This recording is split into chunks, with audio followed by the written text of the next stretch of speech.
I'm absolutely delighted to introduce our next speaker, who I've known for like a very long time. I've known her since she was, I think, a major in biology or something like that in her first year at university. She quickly, found the right path and changed to a psychology major, and is now with us here as a postdoctoral fellow at the University of Calgary. So Nicole Racine is a clinical psychologist and postdoc research fellow at the University of Calgary in the Department of Psychology. Her program of research focuses on understanding maternal, familial, and environmental factors that influence early socio-emotional development of children. In particular, her fellowship is focusing on the transmission of maternal childhood adversity and maternal stress in the pre- and postpartum periods on mental health and school readiness in early childhood. She has a strong clinical and research interest in infant mental health, as well as parent-child interactions, and she is passionate about partnering with community organizations. Please help me welcome Nicole Racine.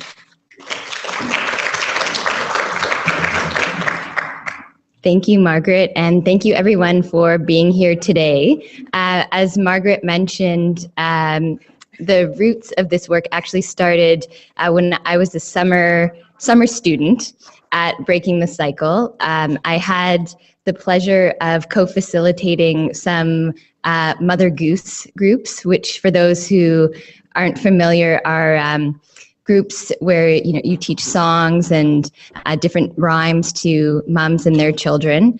And that was enough to change from studying fruit flies to studying parent-child interactions. Fruit flies are important, don't get me wrong, but that was really a change in trajectory for me.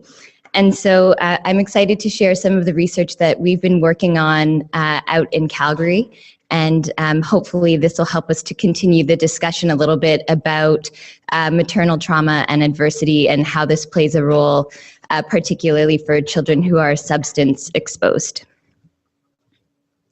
So these are just my disclosures, so who I get funding from and who I've done some consulting to. But what I'm really hoping to focus on today is to start by talking about picking up a little bit on where Nancy left off, because I think she did a really nice job of rooting us firmly in understanding what the context of maternal substance use is. So I'll spend a little bit more time on that. And then I want to talk about the impact of lifespan adversity on mothers and on their health. And then I'll shift to talking about how this is transmitted from moms to their babies. And then what can we do about this? So we know the story of adversity isn't a deterministic one. It's something that we can change, and it's something that we can do something about. And so I'll spend the last little part talking about that. So first, the context of maternal substance use. So we know that certainly in Canada and here in Ontario, that substance misuse is a problem, and that many Canadians, 1 in 5, are going to meet criteria for an addiction in their lifetime. And that here in Ontario, about 10% of people use substances problematically. So when Nancy was talking about people who are able to use substances with benefit, well, this is on the other end of the spectrum, people who are using and where there are difficulties. And we're really seeing a lot of increasing harms related to opioid use and deaths related to that. We also know in Canada that there are a number of women who use substances in pregnancy, and I'll talk about some of the reasons for that. But one of the things that we've noticed in some of our research, and one thing that we know, is that there's a systemic underreporting of this. And so usually when you ask people in large surveys, the information that we're getting, we're assuming that this is an underestimate. So this isn't necessarily giving us a sense of how vast or how large this problem really is. And a lot of the research that I'm going to share with you today is from a large-scale study in Alberta called the All Our Family Study, and that's been, I would say, the root of most of the research that I have done. And this is a population of over 3,000 women. It's a population-based sample, so these aren't high-risk moms. These are a sample of moms that would represent everyone. So certainly within that population, we have women who would have more high-risk profiles than others, but largely this is a population-based sample. And so when we looked at these moms, what we found is that 40% of women reported alcohol consumption after recognition of their pregnancy. And these were low levels of alcohol consumption. So this would be about less than a drink a day, 1 to 7 days. About 2% of women reported moderate alcohol consumption. So this would be 2 to 3 drinks, 1 to 7 times per day. And then less than 1% were reporting high levels of alcohol consumption. And then we had 3% of moms say that they smoked in pregnancy, and about less than 1% who said that they were using street drugs in pregnancy. And this is in part where perhaps we hypothesized that we might have some underreporting.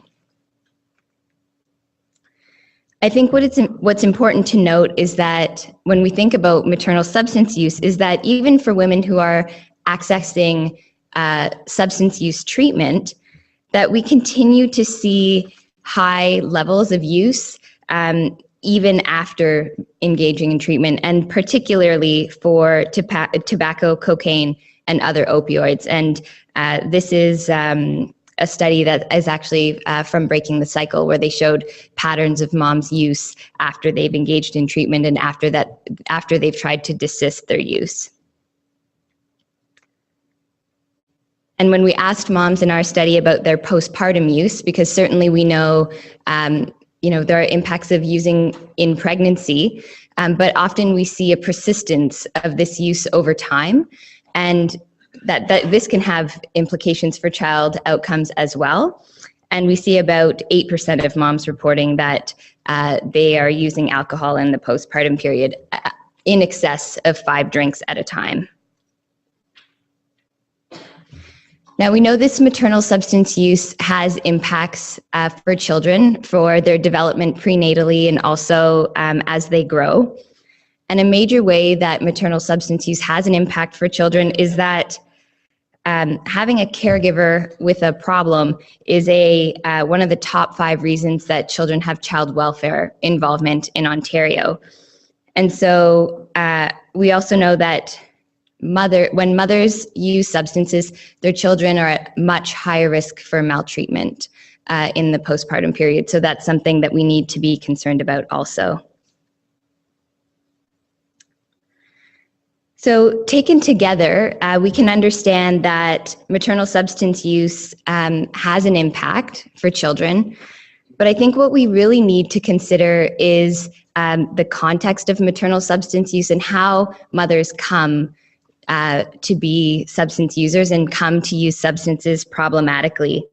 So before we dive into this more deeply, I'm assuming that most of us here have probably worked with a child who had a parent with a substance use issue, and if not, then maybe you can imagine one. But I want you to think about what you knew about that child's mom. And I want you to think about what you knew about her childhood and how she was brought up. And I want you to think about the relationships that she had with her family and caregivers. Were these safe and loving relationships?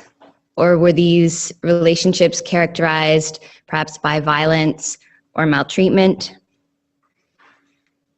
I want you to think about if she experienced trauma and adversity beyond her childhood. Was she ever assaulted? Was she involved in perhaps not healthy relationships at that time in her life? And I want you to think about what she told you led her to using substances. And I think when we reflect on this, what we can realize is that the context of maternal substance use is not a simple one, and that the reasons women turn to substances also are that there are multiple reasons, but that maternal trauma and substance use are inextricably linked. And so what I'm hoping is that in the next little bit, we can dive into how maternal adversity impacts moms and also impacts children's outcomes, and then what we can do about that. What are some helpful ways that we can disrupt these cascades that occur across generations, so from moms to their children. If we take an ecological approach, so one where we consider an individual, the fact that they're in a relational context, the fact that that individual and those relationships are in a society and in a broader environment, this helps us to think a little bit about what's going on for some of the moms and children that we might see in our programs. So certainly when we think about individual factors that lead to maternal substance use, there are genetic and brain-related factors. I'm not going to spend time on those. Where I want to spend the most of my time today is talking about maltreatment, exposure to stress, and household dysfunction that moms may have experienced. So Nancy set me up nicely by giving a little introduction about the ACEs, because this is a framework that we've used in our research, and one that is quite frequently used, I would say more in medical research. In the last 20 years, there's been a big surge of research showing that exposure to adversity in early childhood, so things like abuse, physical, emotional, sexual abuse, neglect, and household dysfunction, so things like having a parent with a substance use issue, having a parent who's incarcerated, that having these experiences in childhood are associated with health and mental health outcomes in adulthood. And so there have been some very large-scale studies in the US of over 17,000 people where they really found these strong associations. And this led people to think, okay, how is it that these things are happening, and why are they happening, and what can we do about it? And I think for people who have been in the children or infant mental health world for a long time, some of the response to this is like, well, yeah, we've known this for a long time. But I think more recently, this is becoming a little bit more mainstream, and certainly more mainstream in the medical field. So when the colleagues of ours did a big study here in Canada to look at what are the rates population-wide in terms of experiencing these adversities in childhood, and what they found is that about 26% of individuals said they experienced emotional abuse, 15% physical abuse, 12% sexual abuse, and you can see about 30% said that they had a family member who had a substance use issue. When we look at whether people have experienced at least one of these experiences, 65% of people have experienced at least one. So these experiences are common. And it's not just individual experiences that have an impact, but rather the accumulation of them.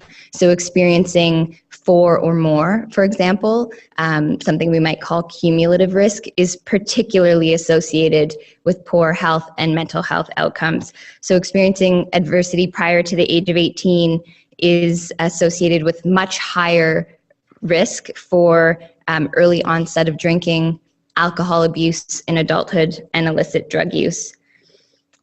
So these are just some graphs showing that. So as you can see along the bottom where we see the number of ACEs before 18 years, for those who have had 4 or more, they're much more likely to have an early onset of alcohol abuse. The same for alcoholism, similar for illicit drug use. as well as drinking in pregnancy after pregnancy recognition.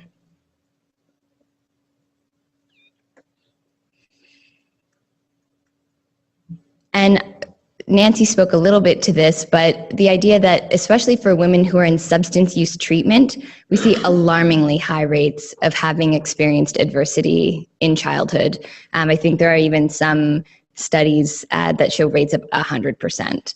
And so we know that maternal substance use and exposure to these adversities in childhood are very closely linked.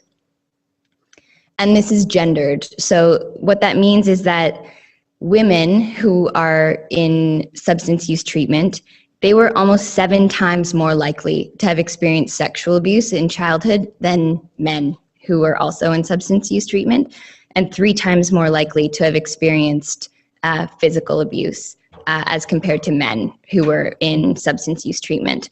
And so especially for women, we know that a childhood abuse history is closely associated with these substance use difficulties in adulthood. And so what we can hypothesize is that having these experiences in childhood, these traumatic experiences, leads to growing up with problems in development and has an impact on the brain, and subsequently leads to mental health difficulties. And substance use can be perceived as a benefit. It's a coping strategy, right? It's a maladaptive coping strategy, but it's maladaptive in terms that there are poor outcomes. It's adaptive in terms that maybe it helps you forget some of the trauma that you've experienced. But the idea is that you can see the cascade, and I think this is really important to consider when we think about these families. So now I'm going to shift to talk a little bit about the impact of early adversity on maternal health and well-being.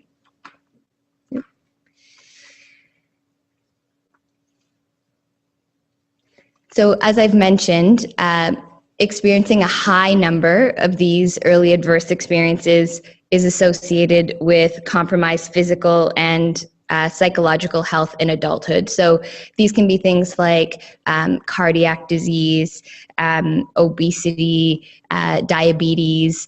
These have all been strongly linked to early adversity, and early adversity has actually been hypothesized to be one of the leading causes of disease and chronic illness that we see in adulthood. So this is a really big public health issue that we need to address. And what our research group has focused on is that a lot of this research has been done in either large-scale population studies or with men, not surprising. But our research is really focused on what does this mean for women's health and women's mental health in pregnancy and in the postpartum. And what we found is that women who have experienced high rates of adversity are far more likely to have biological risks in their pregnancy as well as psychosocial risks. So what do I mean by that? So biological risks are things like gestational diabetes and heart disease, hypertension, thyroid problems, an infant in need of an NICU stay. And psychological risks are being a single parent in pregnancy, being a teenage mom, being low income, low education, or having mental health difficulties. So we see that ACEs are not just related to overall health, but specifically to health in pregnancy and the postpartum period. And this is important because pregnancy is a time of immense resource consumption in terms of the body. And so if we consider that all of these adversities over time have had a wear and tear on the body, pregnancy is considered some would call it a double hit. And so now this is having a large impact, a large draw on the woman's resources physiologically, which down the line is associated with health problems. So we were really interested in looking at, well, what if we break it apart? What if we look at types of adversity. So what if we wanted to look at, is physical abuse different than sexual abuse? Is that different than, say, having experienced domestic violence in the home in terms of maternal health risks? And what we found was that physical abuse is highly associated with women's health before they get pregnant. So do they already have health difficulties before they even become pregnant? We also found that physical and emotional abuse were predicting women's mental health in pregnancy. So moms who had experienced physical and emotional abuse as children were more likely to have depression, anxiety, and really elevated stress in their pregnancy. And we found the same for household dysfunction. Interestingly, in the women that we were studying, this group of 3,000 women that I was talking about, we didn't see any associations for sexual abuse. And there are a number of reasons that may have been in the population we were looking at. But in the broader literature, what we do see is that sexual abuse is a huge predictor of health and mental health difficulties in pregnancy. And then experiencing high levels of adversity is also highly linked to substance use in pregnancy, as we've already seen. So what about the timing of experiencing adversity? Because with the shift of focus, where a lot of people are talking about ACEs, talking about early adversity in childhood, sometimes there tends to be an underemphasis on what happens after that. So certainly we know that early childhood is a sensitive period. So that means it's a time where having these experiences may have a particularly detrimental impact. But what we wanted to look at is, well, what about for the people who have continuity of risk, or people who are continuing to have these risky patterns throughout their life, which certainly I'm sure for the families that you're working with, that's the case, right? Is that we don't necessarily see these adversities desisting. For some we do, which is a good thing. But for those who don't, we were particularly interested in what their health outcomes would look like. So we looked at adverse experiences of physical, emotional, sexual abuse in a childhood, adulthood, and in the postpartum period. And we were interested in how is this related to women's postpartum mental health? And when we looked at this data, what we found is that there were actually 3 groups of women. So women who had primarily experienced childhood abuse, women who had experienced recent abuse, so in adulthood and the postpartum, and then we had a low abuse group. In an ideal world, we would have had a group that was chronic. And in our sample, that group was so small that we couldn't necessarily look at comparisons. But my hypothesis would be that those would be the moms who would have the worst outcomes. But what we found is that it didn't matter whether you had experienced adversity in childhood or whether it was recent, you were worse off than moms who hadn't experienced any adversity. And so what this highlights to us is that we can't uniquely focus, say, on current domestic violence and not ask about trauma that's happened in the past, or not be considerate that that trauma may have occurred, and vice versa. So if we only assume that trauma may have happened at one time point, we are missing the whole picture.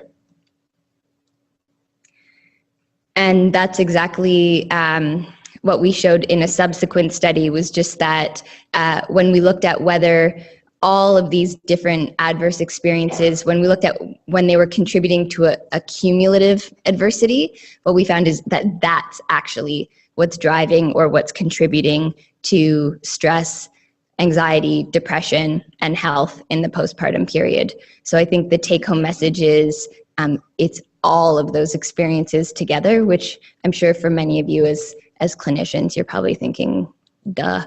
But I think, scientifically, sometimes it's important for us to demonstrate. So I'm going to move on and talk a little bit about how maternal adversity is transmitted to child outcomes.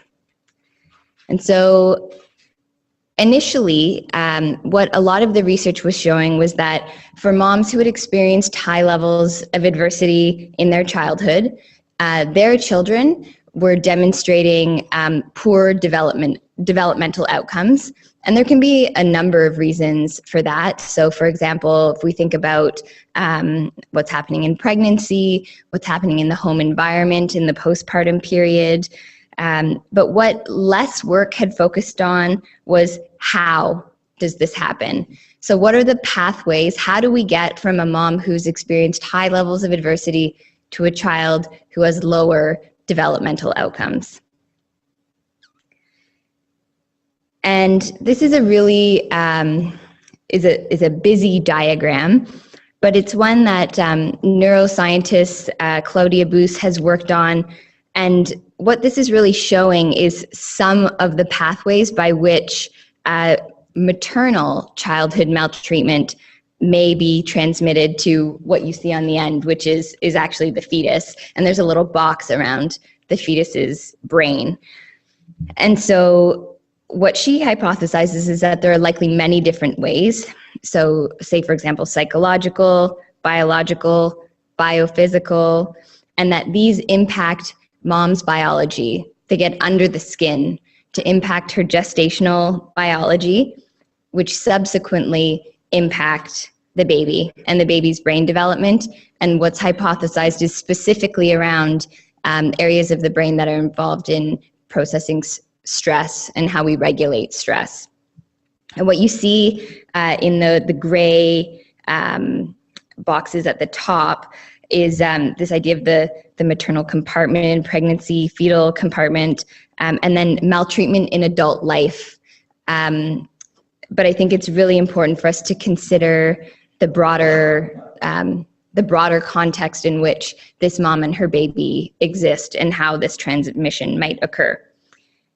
So I'm going to share some research with you from a study where we dived into this. We wanted to get an idea, what are the pathways by which maternal adversity leads to poor infant development?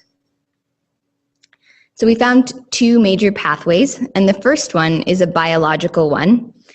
So moms who had experienced high levels of adversity in their childhood were more likely to experience mental health difficulties in their pregnancy. So they're more likely to have depression, anxiety, more likely to have lower education, lower income.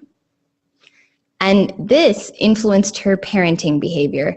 So moms who had mental health issues were far more likely to engage in more hostile levels of parenting behavior, which led to poor child development.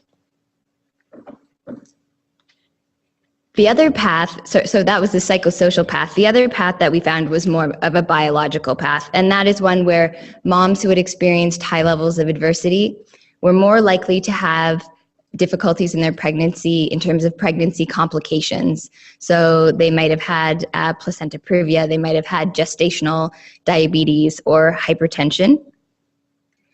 This then was linked to infant outcomes at birth, so perhaps more likely to be in the NICU, more likely to have low APGAR scores, more likely to be small for gestational age, which then was associated with poor infant development. Now you might be asking, okay, well, these were 12-month outcomes, so that we were using the ages and stages questionnaire, which is a really common questionnaire pediatricians use or doctors use to kind of get a snapshot of how is development going. Some of you may have used this questionnaire in your practice.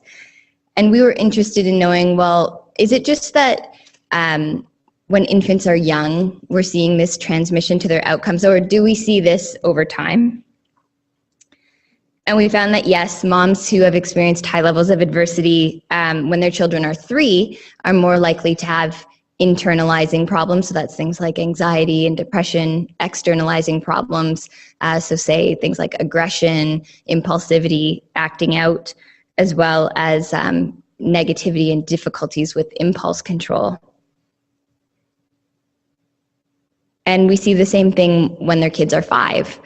And what this study here actually showed was that moms who have experienced high levels of adversity go on to have difficulties with regards to their attachment style in adulthood, and that this is linked to their mental health, which then impacts their children's outcomes. So we're starting here to get an idea of what some of these pathways might be. And this isn't just for interest. This is because this helps us to identify intervention targets. So if we can understand, okay, if maternal adversity is linked to poor health, which then cascades down the line, what can we do then to improve health for mothers in pregnancy, particularly for women who have experienced high levels of risk?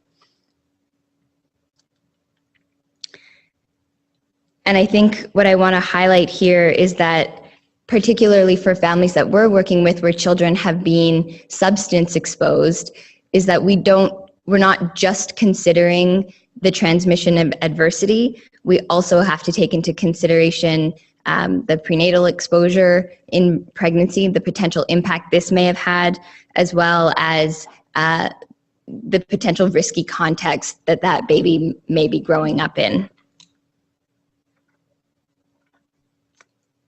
So let's turn our attention now to, on this pathway, where can we intervene and what can we do? One of the first places where we can try to interrupt this path is in terms of maternal well-being in pregnancy. So mother's mental health and biological health in pregnancy.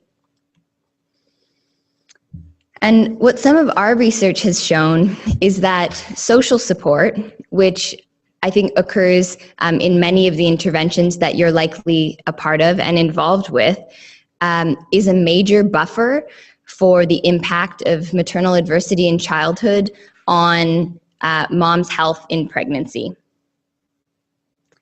So what I mean by that is that moms who had high levels of social support, so that's women who are the black line, it didn't matter whether they had low or high ACEs when they were children, they had low pregnancy complications. But what you see, the blue line, those are moms with low levels of social support. So moms who didn't have ACEs and they didn't have any social support, they didn't have a lot of pregnancy complications. But what we see is moms who had high ACEs and low levels of social support in their pregnancy, those were the moms who were most at risk for health complications in their pregnancy. And so what this tells us is that social support could be a powerful buffer for helping to mitigate some of these health difficulties in pregnancy. This is a study that is going to come out in June. But basically what we did here is we looked at mothers, the support that mothers received from pregnancy into the postpartum. So we asked them about their social support in pregnancy twice, at 4 months postpartum and 12 months postpartum. And what we found is that moms who experienced an increase in partner support during that time in their life showed decreases in stress and anxiety, and the same for family. So moms who experienced an increase in family support during the perinatal period reported decreases in stress and anxiety. Now, I am acutely aware that for many of the highest risk and most vulnerable families we work with, the partners and family aren't always safe people in their network, or they might not always be people that they can reach out to.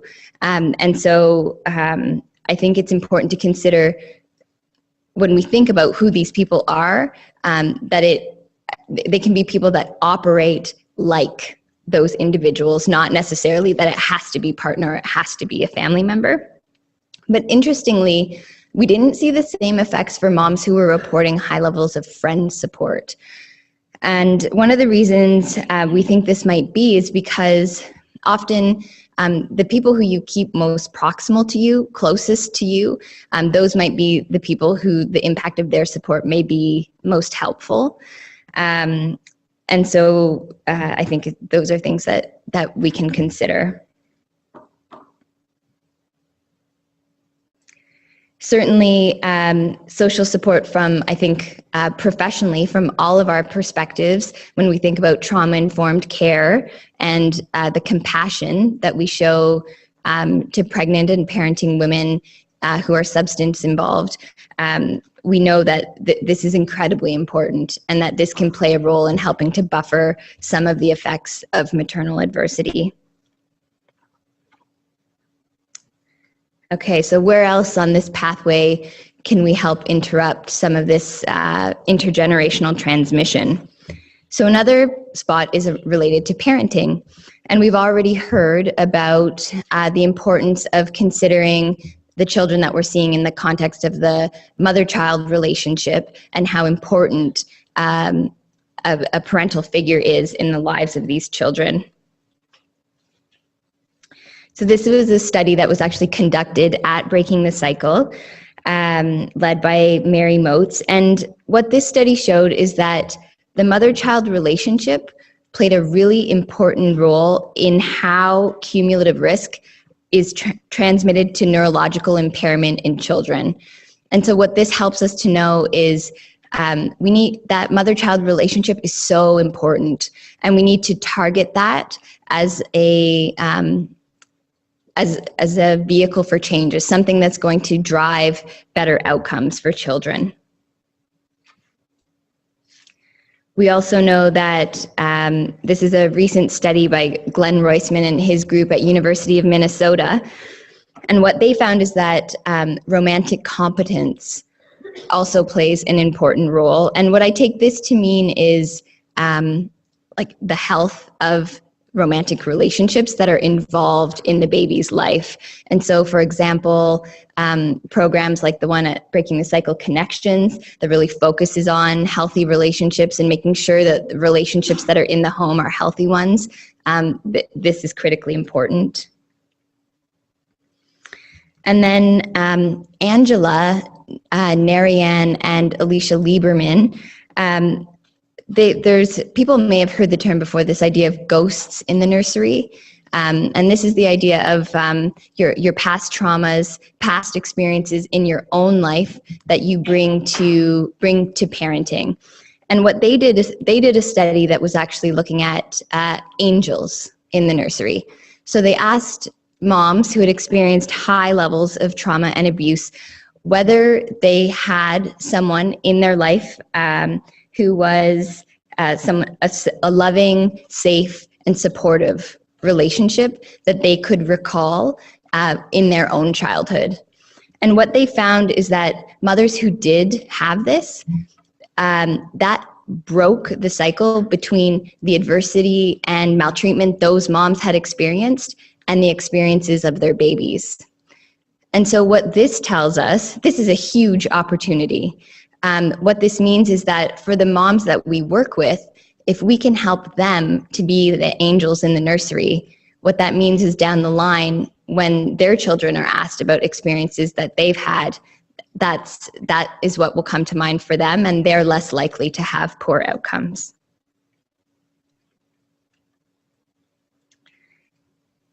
We also know that in terms of parenting, that having integrated substance use programs, so ones that involve mothers, their children, and consider mothers and children together, are extremely important. And there's more work that needs to be done on this, I think, on really doing good science and being able to demonstrate that, because definitely the preliminary work is very, very promising. And then lastly, a place where we might intervene, or where I think are good opportunities in terms of how do we help buffer some of these effects, are related to maternal health and maternal infant health. And some collaborators and I are involved in a new study that we're starting in Calgary at Riley Park Maternity Clinic, where they're implementing a trauma-informed approach to their maternity care. So they have over 40 maternity physicians who are on board, who are going to be integrating trauma-informed approaches. And what we're going to look at is whether or not this leads to better outcomes for moms and kids, because I think intuitively we all know and hope that it does. And what we're hoping to do is to actually show that.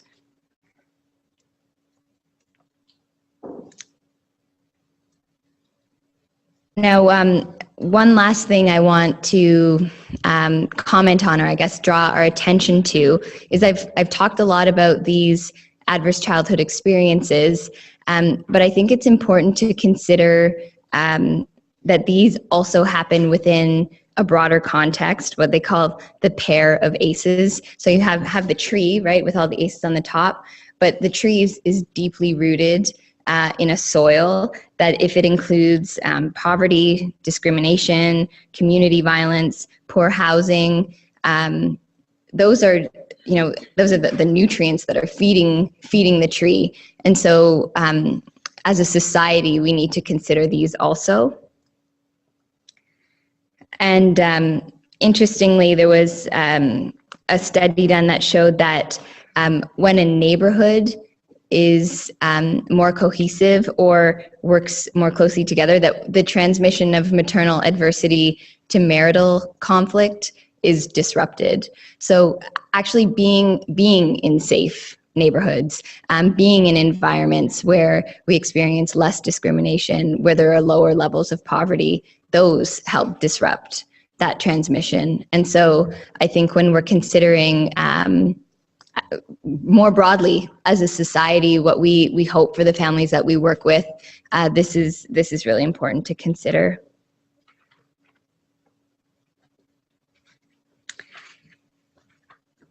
As I get close to wrapping up here, this is a slide from James Heckman. He's an economist, and he's a Nobel Prize laureate. And what he showed is that the more we invest in pregnancy and early childhood, the greater the payoff in the long run. So $1 in pregnancy and early childhood equals 13 later on. And so I think when we're thinking about, certainly all of us here who are that do child development work, I'm preaching to the choir, but often I think people need to consider this and think about how we support expectant mothers. And I guess I would argue even before that, we can have a sense of who the moms are going to be. We know who individuals may be who are particularly at risk, and they need extra support. And so how do we do that?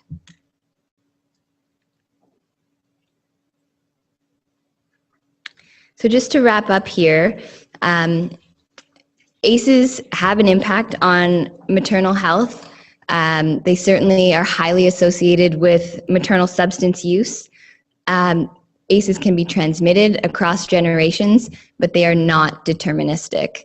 And so this is, I think in the end, is actually a story of hope, one where we can think about how do we actually interrupt this cascade? How do we best support these families so that children in the future generations don't have to have the same outcomes that their moms did? And with that, I'll thank my collaborators and everyone who's participated in our work. Thank you.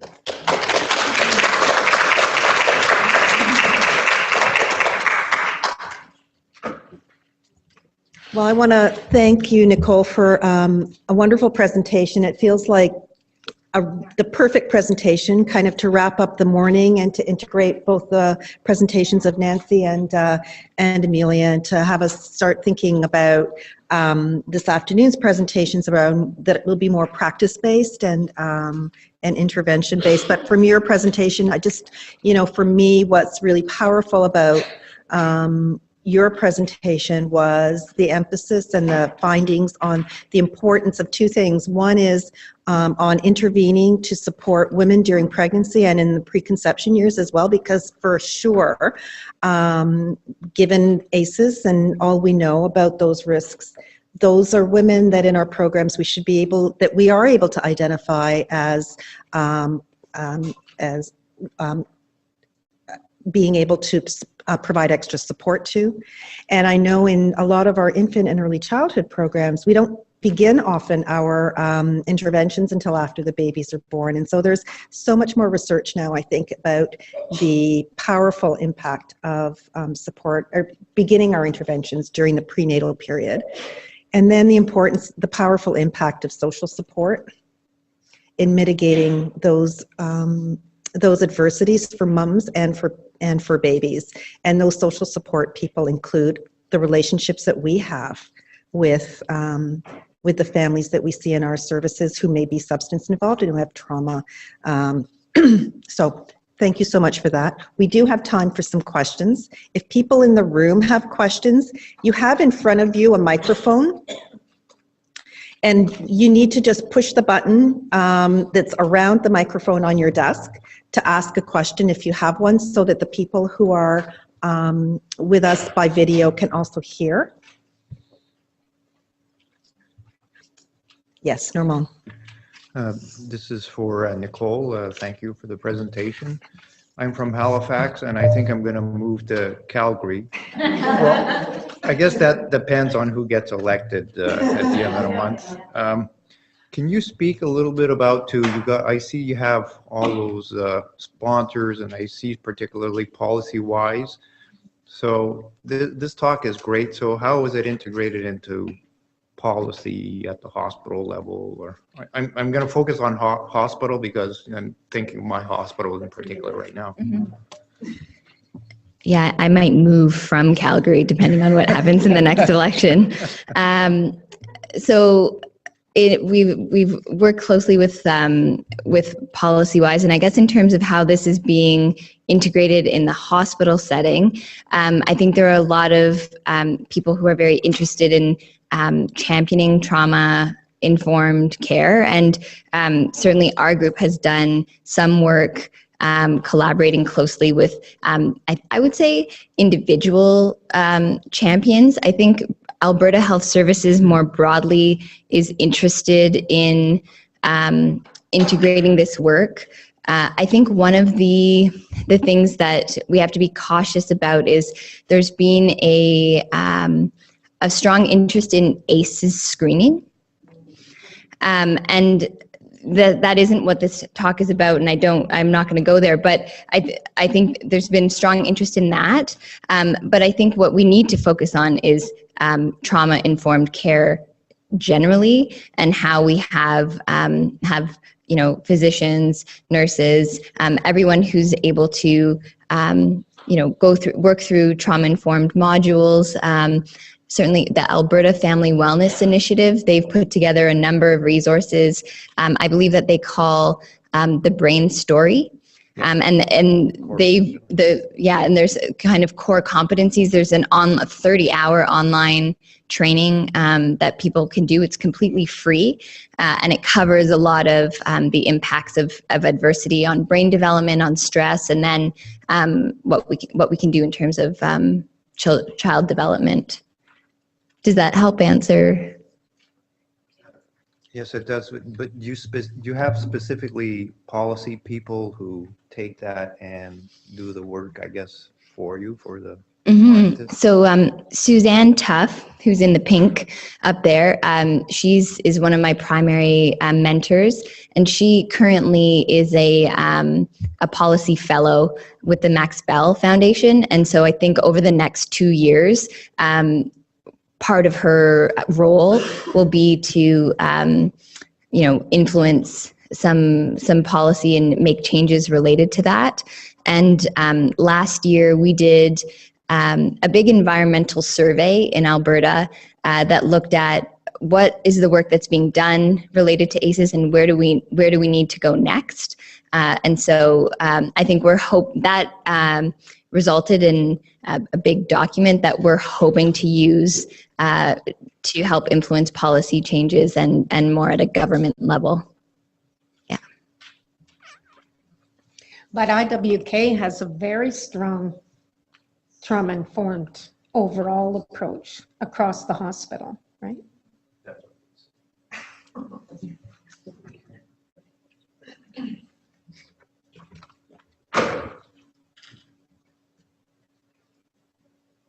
Here you go. Oh, there we go. So my question is, so some of the evidence and data that we are receiving, also from Alberta, is around those middle class moms. So there's a lot of research that is saying that those are the ones that are perhaps using substances a little bit more often. Those are the ones that perhaps need more social support, which is hard to get those social supports if they are working. Is there any research that is being done? We talked a lot about low socioeconomic parents this morning. Is there any current research being done on like middle class?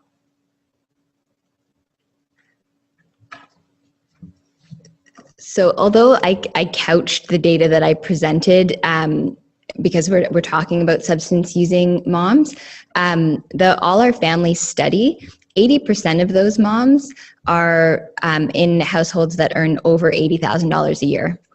And so although there are moms in that study of 3,000 women who certainly would fall below that, I would say that this data would speak to that, or is certainly in line with that. And in Alberta, it's very interesting because we still see high levels of ACEs, and also like across the population, and also high levels of disruption in parent-child interactions.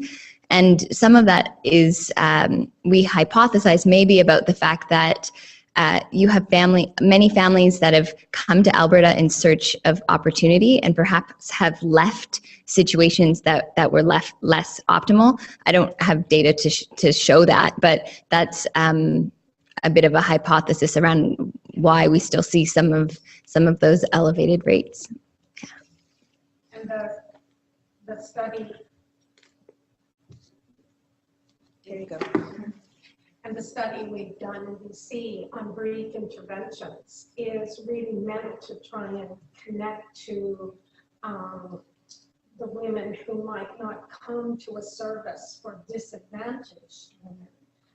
And the importance of every service that sees a woman of childbearing years, whether that's a physician, a midwife, anti-violence worker, or whomever, to really be alert to the fact that they can have a big impact on the trajectory of women's health and substance use simply by being able to discuss substances and trauma in very sort of normalizing ways that this is common. And because with middle class women, often the literature is telling us that they may be using substances in pregnancies, specifically alcohol, the alcohol research, because they're feeling somehow that this doesn't apply to me. This only applies to women of lower income. And I think that's why brief intervention by everybody is a really important thing, to be able to say, you know, what do you know about alcohol use in pregnancy? Or, and to just try and open the conversation to recognize that it's not just women over there that this happens to, but it is all potentially any one of us who uses substances in pregnancy. And to me, that's a really important aspect that you've raised, that we can be interrupting, as you've shown so well, the trajectory by doing good conversation. And I'll just say, and then Mary Jean, I know you're next, that we don't have to be addiction specialists to have that conversation, right? We have to be caring and compassionate and know there's risk associated with all substances, licit and illicit, in pregnancy. and to know who else is in your community if she wants more help around that, because it is a window, it's a window of opportunity. And there is lots of good information. Nancy has resources. And it's for people that are not addiction experts, right? And we've deliberately written those for nurses and others to just say, to help increase understanding of how substance use is involved. Mm-hmm. Mary Jane. Thank you. I've been in a note today volunteering, so I apologize if it's been said, but excellent. All the bits that I've heard all morning have been wonderful. Just a question about social support and the definition. Does that, so I don't know whether it was self-identified social support or whether it was you identified these people. And then the other part of that question is there any research, because times are changing and there's lots of social media and there's different mother groups that are available online? Has there been any research about that as being a social support network? Thank you. So really great question. So first is about the definition of social support and what was involved. So in the research that we showed, it was perceived social support. So this is what mom is reporting as support that she received, not us necessarily counting up supports or resources that she had in her life. And it included many different aspects, so things like emotional support, having someone to talk to, as well as tangible support, like someone who comes over or drops off a casserole, that kind of thing. And so certainly, I'm not an expert in social support, but I think there's more work that I think needs to be done on kind of teasing apart maybe what aspects specifically. But I think when you look at integrated interventions that work well, they address all of those different facets. So the emotional, the tangible, information, affectionate support, things like that. And then I'm not aware of any research as of yet, maybe someone else here might be, related to the online support. Yeah, and so I think is certainly very interesting. Although I think my guess would be that I think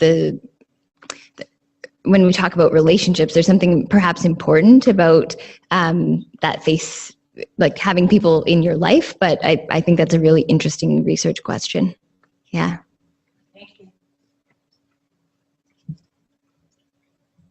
Are there any questions from people online? Okay. And I think just in the last, before we break for lunch, There's a question, what is the name of the research program in the maternity ward at the hospital near Riley Park in Calgary?